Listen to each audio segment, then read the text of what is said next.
Hey everyone, and welcome to Screams After Midnight. I am Peter. I am joined, as always, by Tim.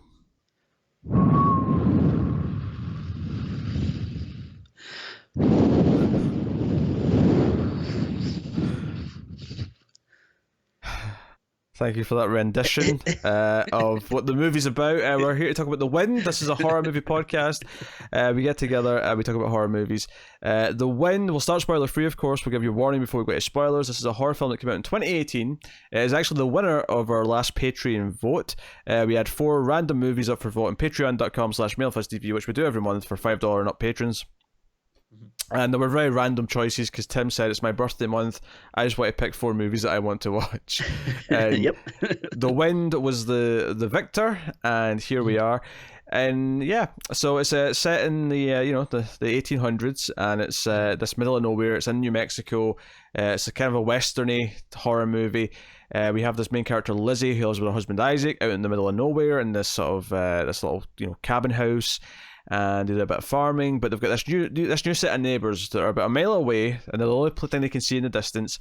And the story's told out of order, but something really bad happens with these neighbours, where seemingly the wife and her new baby are both dead. That is the start of the movie, and then from there it continues with Lizzie being left on her own as the husband goes into town to deal with things, and she kind of like deals with creepy things happening around her, and we get flashbacks throughout as to sort of the build up to what happened and who these people are and what their backstory is. So that is the gist of what The Wind is. And I will ask Tim the question: how do you feel about The Wind? So I forget who it was that was saying they really like this movie, but I saw like someone saying like, oh, this is one of my favorite movies I saw like the last year or two or whatever.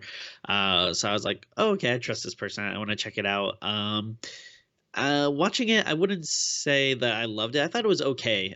It's definitely a slow burn, and I think sometimes I could kind of feel it, while other times I was kind of like digging it. I was like, oh, okay, this is cool. I like where this is going. Sometimes like, all right, kind of hit a little bit of a lull. But I do think it's an interesting premise. And I guess it's kind of not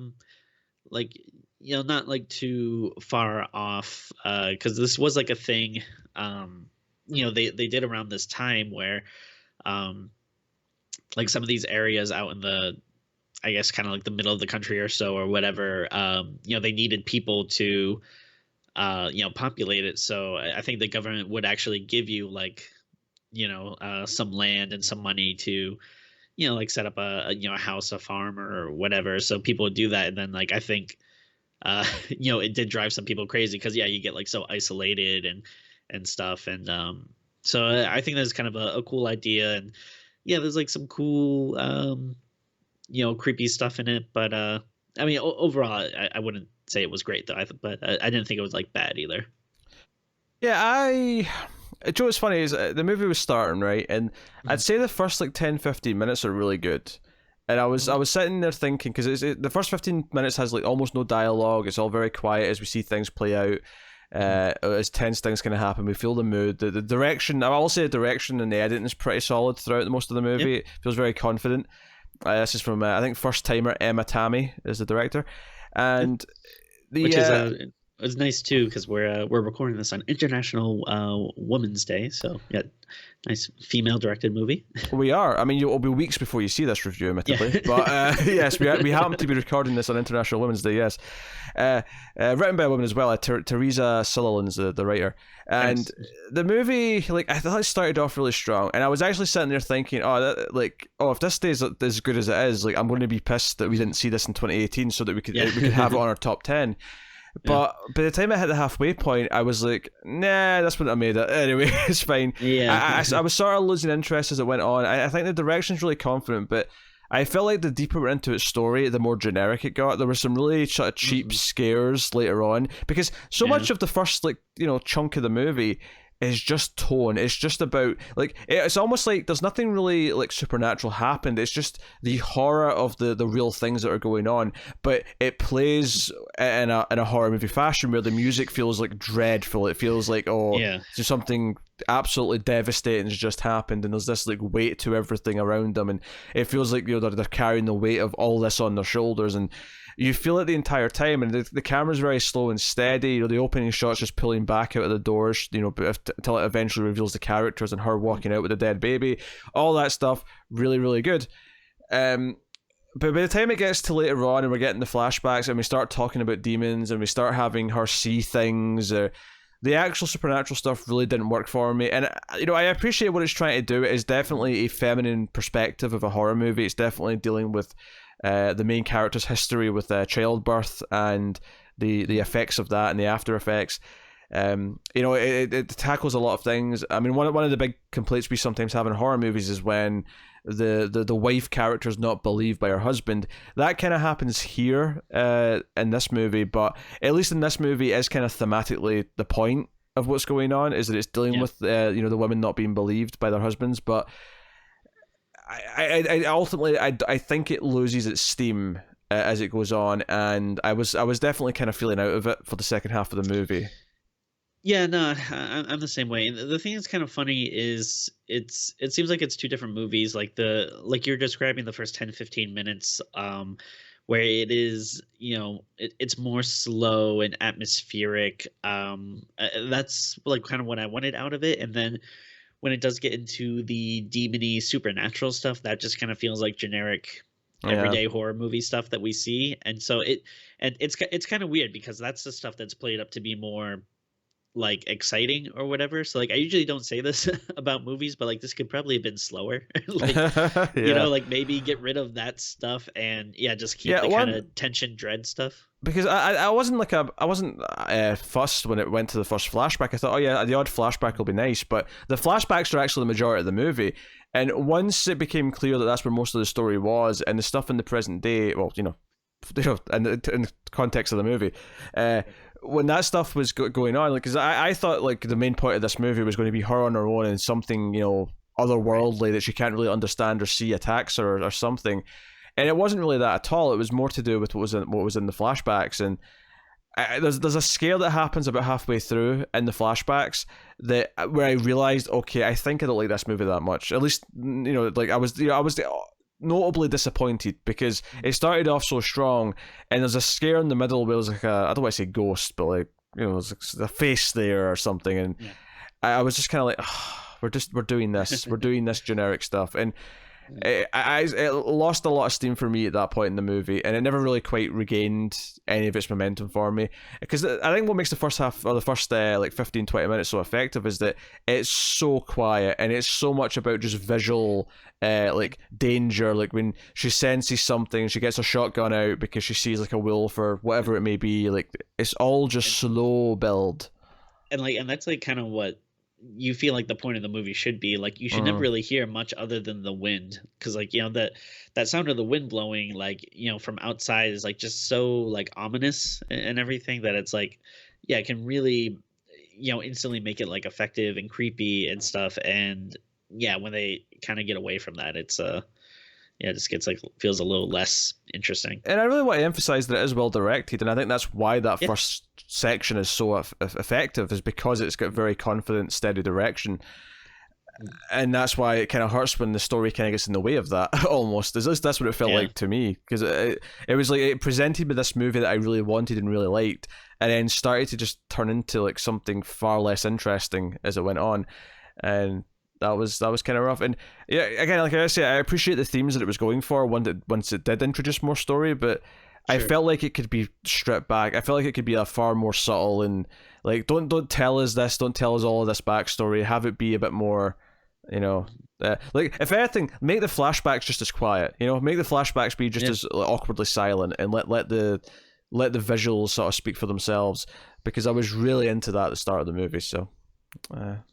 Yeah, totally. And I hate to like poo-poo it too much, because I do think there is some good stuff there, and like there's some talent put in here versus like some schlocky like generic jump scare Hollywood movie that we see a lot of. Yeah, Like it's not it, like that. yeah, I want to make it clear that the back half isn't like the worst ever.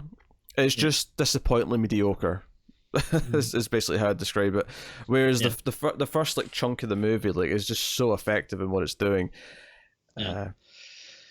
It's it's a shame, and it's like I think you like just watched this like a little while ago before we started recording, but like I watched this like I guess like a couple of days now. Like I guess maybe at this point it would have been like about 2 or 3 days, and like it's already like pretty forgettable in my head. Like it doesn't like I mean there's stuff that here and there obviously, but yeah, it's not like something that I feel like is going to stick with you that long.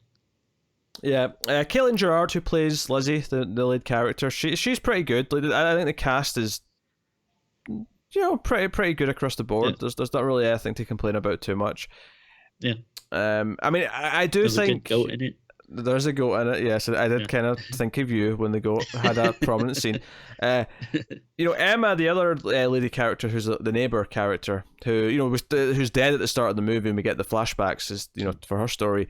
She I do think like her character, I don't love that much because she's played a little bit too. She's kind of like crazy right off the bat.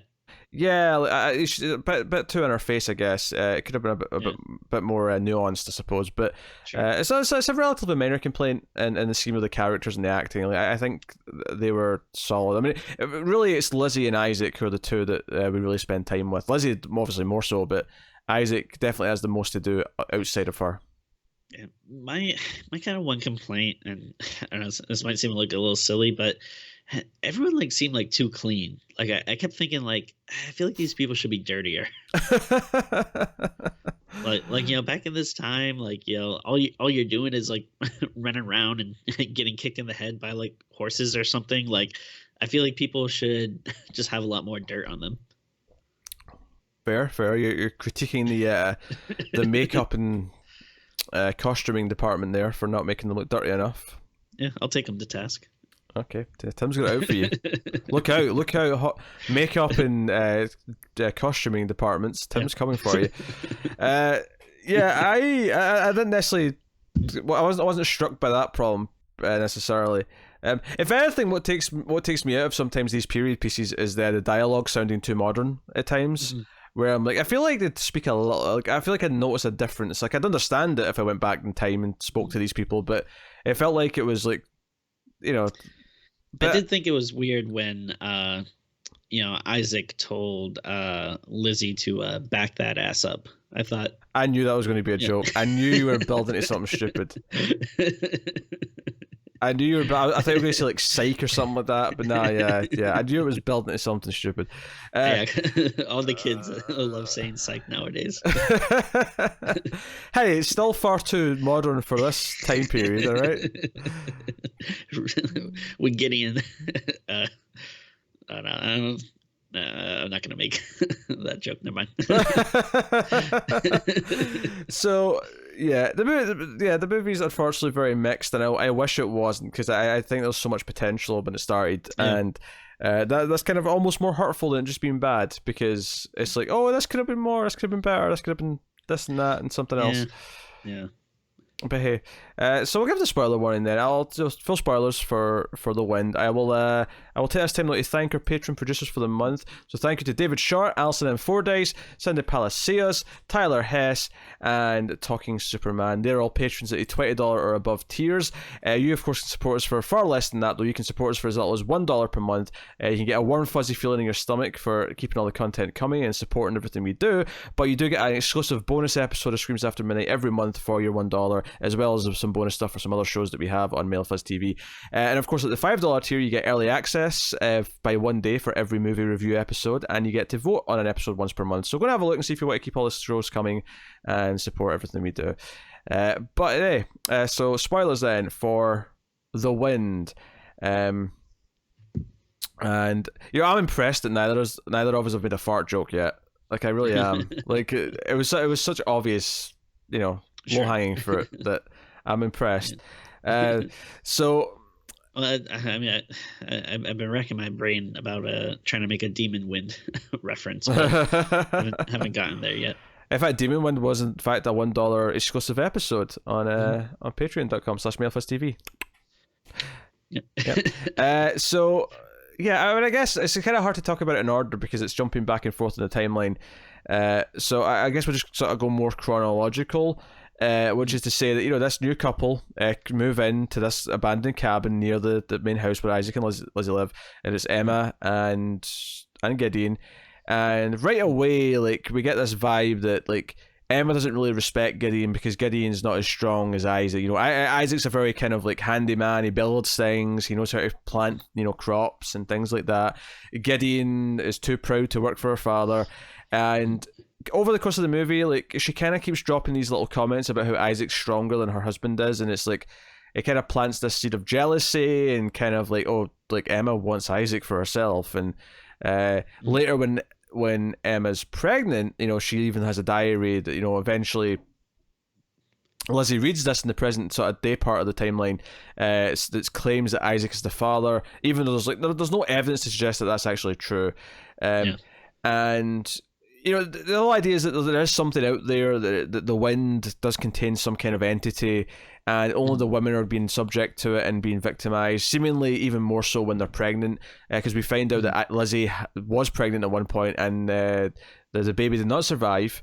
But during the pregnancy, though, Lizzie did become kind of paranoid and kind of, dare I say, kind of crazy, thinking that a demon was after her and her child. There's a little sort of like pamphlet that they have. Both her and Emma have one, which they got from a priest on the way into the area, which says, prairie demons, and it lists like a variety of demons and their names and what they do and whatever. And now I forget. Do we know what Isaac's job is? I don't think he has it. I mean, I think his job is just to plant crops and. Okay, because it seems like he's like away from the house like very often, so I don't know if he. Yeah. Like, did he have something that was like? It seemed like it would take him away from the house for long stretches of time. He's away from the house in the present day part because he's dealing with Gideon, helping him like move because his wife just died. Okay. The stuff in the flashbacks, I don't know if it's like. I think it's just that he goes into town to get supplies and stuff like that. I don't think it's. Okay. I don't think he's away for days at a time in the flashbacks. I think he's just away for during the day while he's doing stuff, and then he's back later, I think. That makes sense. Yeah. Okay. Yeah, I think the job is just, he's there to... Basically just, like taking care of the land and the animals and crops and stuff. All right. Gotcha. I think so. I mean, someone could prove me wrong. But, so Lizzie, Lizzie's her baby. And this is referenced a couple of times. We don't find this out till a little bit into the movie when Emma asks why they don't have any kids. And then, from there, Gideon wakes them up one night, and Lizzie and Isaac comment how they're a little bit weird, a little bit quiet throughout a couple of times. But then Gideon comes banging on the door one night asking for help because Emma's sick, and not in a flu kind of way. She's kind of starting to go a little bit crazy, and she's mumbling about demons, and she won't let anyone talk to her, and she's getting kind of lashing out and hitting people. And this seems to be very similar to what happened to Lizzie during her pregnancy, although we don't necessarily see it in that order. Ultimately, she's going kind of crazy, and the belief throughout most of the movie is that Emma kills herself with Lizzie's shotgun, a shotgun which was given to her from Isaac because he got worried that she was getting scared whenever she was on her own, so he gave her a shotgun. But we reveal at the end of the movie that it seems like Lizzie actually shot her out of jealousy, believing her to be after her husband. So the movie's kind of, it's getting a lot of stuff. The post-traumatic stress of losing a child, I think it's dealing with that. I was wondering at various points in the movie, is there an implication here that maybe there is no real demon and this is just her post-traumatic stress of losing a child and the paranoia and whatever comes with that she's facing. Obviously the fact that there's another character going through the same thing kind of says it isn't that, and it's it is what it is. Unless you're going with the metaphor of this is a movie to show how men perceive women when they're going through things like this, because they always say, women be crazy when they're pregnant and things. Yeah, we do say that. Yes, on a weekly basis, Tim. Yes, but like, is it sort of, because I mean, a lot of this movie is like, Isaac doesn't believe her. He doesn't believe that something's out there, even after Emma's died, and Emma would seem to believe something as well. And he's like, no, she believed this stuff in the pamphlet, and it led to her death. And now you're going crazy again. I thought we were past this. And it's not until he like sort of sees the journal and stuff that he kind of like comes to the realization that maybe his wife had something to do with the death of this woman, and this sort of freaks him out. And the movie ends with her stabbing Isaac in the neck, because he ties her up thinking she's a danger to herself and him, and she kills him, and then just the movie ends with her like sort of sitting in the field in the desert, just sort of contemplating her pregnancy and like what she's lost in her life. And so I was definitely getting vibes that even if there is literally a demon there sort of goading her on, that there is kind of definitely allegories here to the post-traumatic stress of losing a child, sure, and everything she's going through from that. But I was also maybe contemplating the idea that maybe like all the stuff Emma said to her about Isaac, maybe that never actually happened. Maybe she never said that. Her head. Yeah, that was just something she was imagining. That's entirely possible. Yeah, I got that vibe too, and it's I'm not sure exactly what the movie is ultimately trying to say. Yeah, if it does want you to believe that no, there's something actually out there, which I guess probably seems more than likely, but it definitely seems like there's an angle of how much of this is in her head, and then if you have the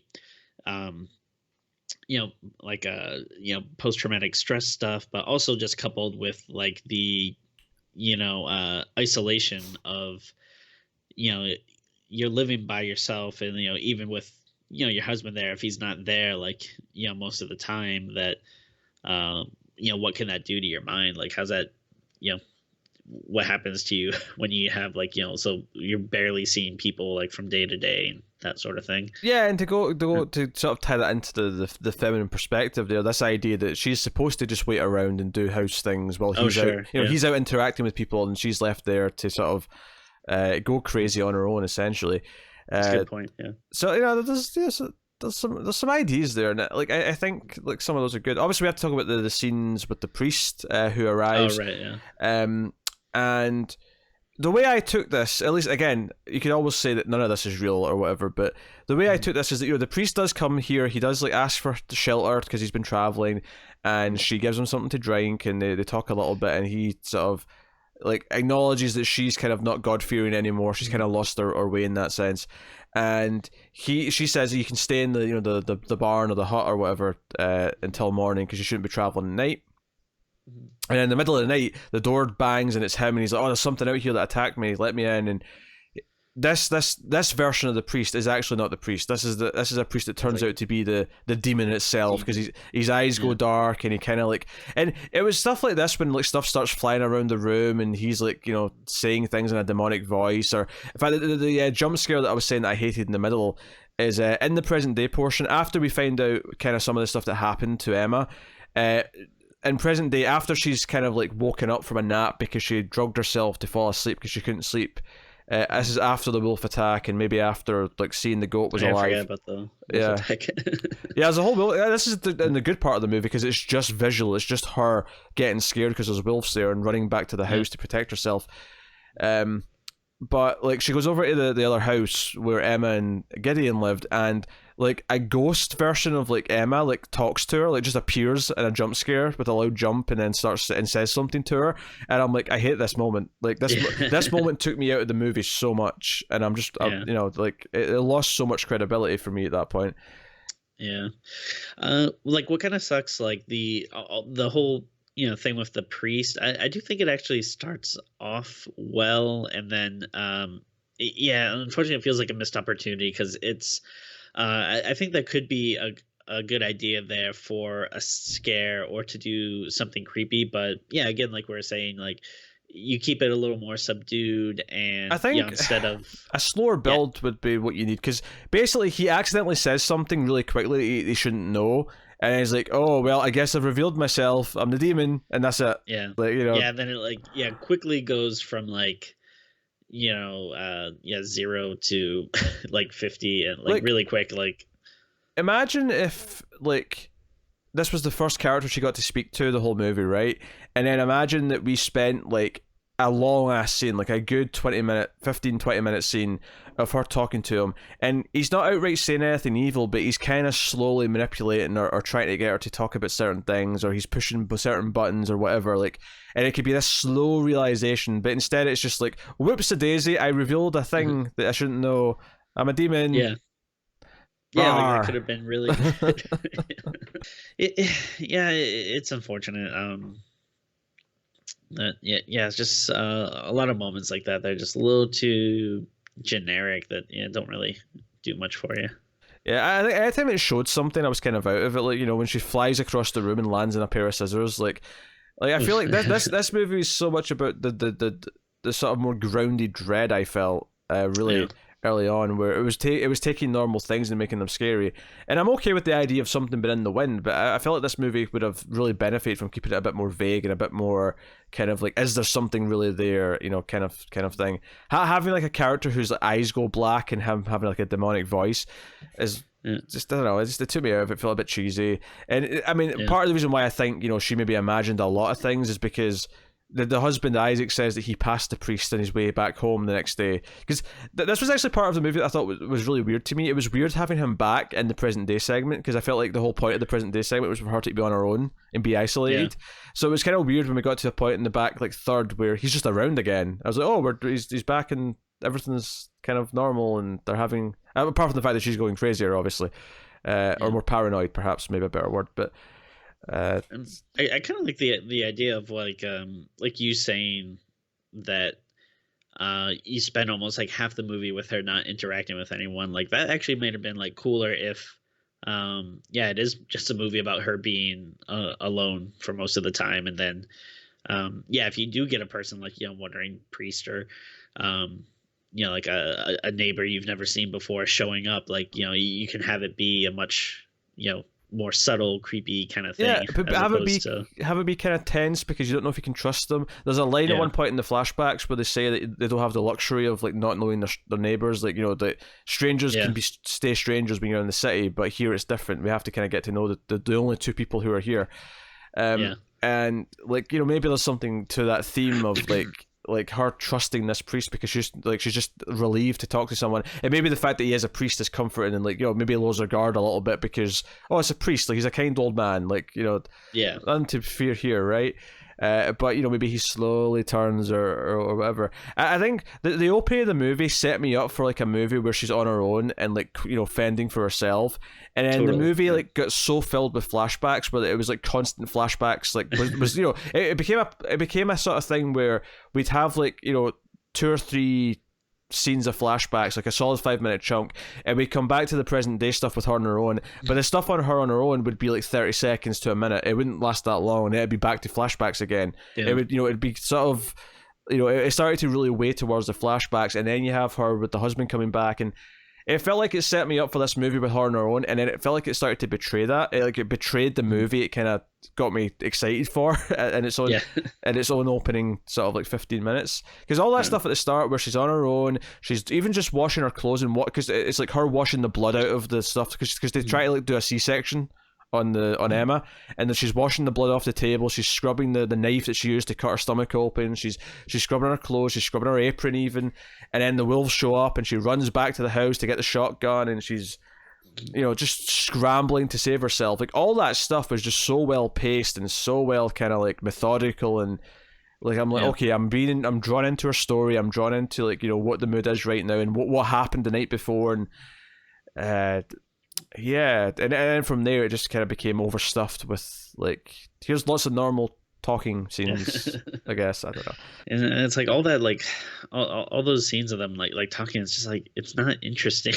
Like there's a lot of stuff that's just like, I don't really care about this. Like Yeah, I have to say, as much as I appreciate the themes that it was going for, I think when they actually brought in the idea that Emma was in love with Isaac or whatever, and there's a whole scene where she's sitting saying, "Hey, guess what I'm going to name my baby?" to Lizzie, and if it's a girl, like, and she's guessing names, I'm going to name it Elizabeth after you. It's like, and what if it's a boy? Take a guess. And she's like, Isaac, and she's like, yep. And Yeah. she's like, oh, maybe Gideon will leave and it'll just be the three of us. And it's like, when it started getting to this stuff, it kind of like, I appreciate kind of what it's doing thematically, but like it was kind of like, this is not really the movie I was kind of geared up for, and Sure. and we're not even talking about a trailer or even like my preconceived notions, because I didn't even know what this was like. I mean, I saw a trailer like 2 years ago, but like I didn't remember it. My like expectations for this movie came from the movie itself and the opening chunk. So when it started doing kind of this almost love triangle-y kind of paranoia, it was like, okay. Yeah. I guess that's what we're doing now. Yeah, I agree. It's a shame. Yeah, it did have some promise, and again, like it's not the like worst thing in the world. Like we've seen plenty of worse movies than this. It's just like not necessarily nothing special. Which when it starts off with something that could potentially be, a little different, a little more interesting, and then it just kind of slowly degrades into something that's just like, okay, fine, whatever. Yeah. No, I was really because the opening really made me think that it was going to end with a husband returning after all the chaos happens. But then obviously it became what it became, and it's frustrating. But like you say, it's not the worst thing ever. Like the performances are generally good. The direction's solid throughout. The editing's fairly solid. A couple of the jump scares are bullshit, but I can't really blame the editor because it's not really the editor's choice for that. I mean, It's more the director, but the direction's typically really good though. And it feels like it's a director to maybe keep an eye on, maybe with future movies. We can see her improve and see a more refined story, I guess. But yeah, as it is, it's just okay. I wouldn't necessarily go out of your way to see it, but I would recommend it a lot more than some of the other crap we watch for sure. Because it's not terrible. I really want that clear. It's not a terrible movie. It's just it's disappointing and middling. When I really the opening really set me up to think, oh, this might be really good. This might be something really special with this woman on her own, like fending her off against like unknown things happening around her. And because I wonder if it's almost meant to kind of subvert your expectations a little bit in that sense, where it starts off with her with a shotgun, she's defending herself, and it's going like, hey, this is a movie about an independent woman who can defend herself, like we're going for an empowering thing. But then the movie kind of like strips that away and like makes her seem like crazy or whatever as the movie goes on. Like the idea that it wants you to think, oh, we're doing the empowered female lead character, but we're actually going to sort of strip her away. And maybe that's kind of the point. Maybe the whole point of this is that, hey, we want to do a movie about a completely damaged character. We want to do a movie about someone who is flawed and is going through a lot of shit that we doesn't get explored with female characters as often as it does male characters. Like, I mean, if they were gonna do that though, they should have gave her a tattoo on her forehead that said "damage."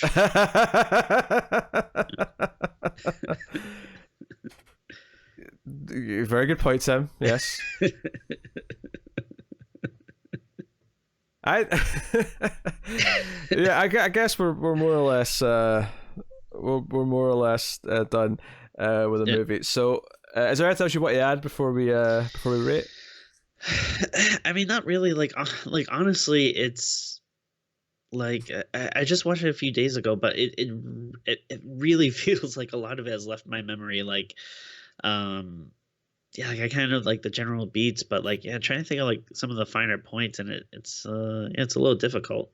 What did you think about the scene where it's towards the end? She's trying to convince Isaac there's something really there, and we see like a what she's saying. We're seeing like a shadow with hands, kind of like sort of crawl above, on the ceiling. Yeah, I don't think like any of the. I guess it's just like similar like throughout most of the movie where it's like I didn't think it was necessarily bad, but also not necessarily good. Like it's just too overt. Whatever. Yeah, too overt.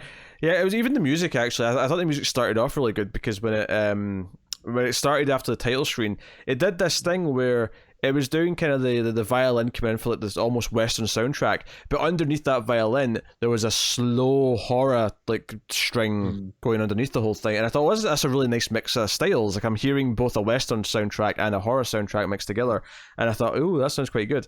I didn't really notice the music as much after that, though, admittedly. So I guess it wasn't as distinct as I was hoping. But hey, I guess we'll rate the movie then. What are you giving The Wind? I think, I mean, again, there's definitely some good stuff in it. Like, yeah, I think there is, like we said, like good direction, good performances. I do, I am interested to see, what else this, director might have coming up. But at the same time, there's just a lot that ends up being a little generic or forgettable. Especially, maybe after like a third or a fourth of the way in. And I think after I watched it, I was maybe slightly a little bit more positive. Like it's like it wasn't that bad, and I was thinking maybe around a 6, but I'm gonna go just a scotch down and give it a 5.5, just because. Yeah, again, I just feel like a lot of it kind of just like left my memory bank. Like, I mean, maybe that's on me, but like, it just, I don't know. If it's only been a couple of days, it's already starting to feel like forgettable to me. It's not a great sign. But again, though, there's certainly more stuff to be like respected and commendable here than a lot of the other crap that they put in theaters nowadays. So yeah, at least give it credit for that. It's I watched it on Hulu. I'm not sure.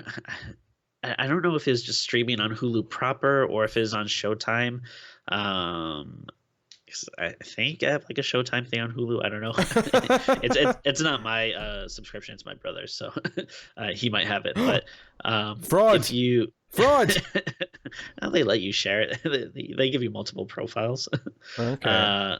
So I think if you do have it streaming, it might be worth checking out. I mean, even if you just if you're like us and you just want to watch maybe like the first little bit, so, at least get a feeling for that. But yeah, I think I'm gonna go 5.5 for now. Yeah, I already agree with the 5.5. I think, when it started, I felt such promise and potential, and then I was kind of dwindled over the course of it. So I can go with the straight middle score because there is really good direction, and it feels very confident, and I'm excited to see what she does in the future, the director that is. But ultimately, there's just too much generic stuff kind of filtered in by the time we get halfway through, where, like the horror stuff becomes just too in your face in a way that I don't like. And I think if it had just stayed invisible, I think that'd have been such a wise choice, if nothing else. But yeah, so there you go. That is The Wind. You can, of course, let us know what you think of the movie if you've seen it in the comments below. You can like and subscribe, all that stuff. Get us on the Twitters at Screams Midnight for your horror movie updates and general ramblings from Tim and whatnot. So you can, of course, do all that. You can get us on MailFuzz. You can get us on patreon.com/MailFuzzTV to support us, as we mentioned earlier. So go and have a look at that. You can rate the podcast on Apple Podcasts. Give us 5 stars. Helps us out a lot if you do that. But otherwise, that is us. So thank you very much once again for watching or listening. We always appreciate it. Keep watching scary movies, guys, and we will see you next time.